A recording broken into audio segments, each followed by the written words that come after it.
কালকে কোনো কারণ ছাড়াই জাস্ট বাগবাজার একটু ঘুরতে গেছিলাম। আবহাওয়াটা ঠিকঠাক ছিল না ভাই।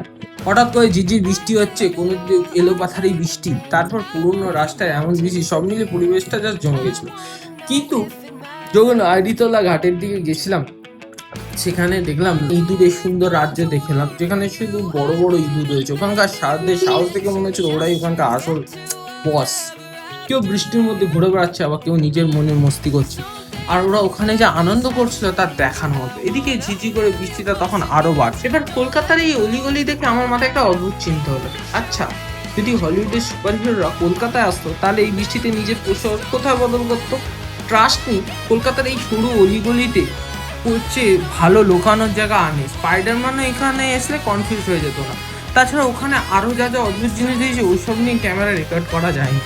আর সত্যি বলতে সবটা এখন আর বলাও যাবে না, কিছু কিছু জিনিস সিক্রেটই থাকে। তবে হ্যাঁ, পুরো ট্রিপটাতে আমি একদম একাই ছিলাম। আর এই একা একা বৃষ্টি ভেজে আর কলকাতার আসল রূপটাকে মনে উপভোগ করার মজাই আলাদা। তবে উত্তর কলকাতার এইসব জায়গা এই ওয়েদারে সেরা হলেও এই বাম্পারগুলো বিরক্তিকর। যাই হোক, চলো এবার বাড়ি ফেরার পালা, চলো টাটা।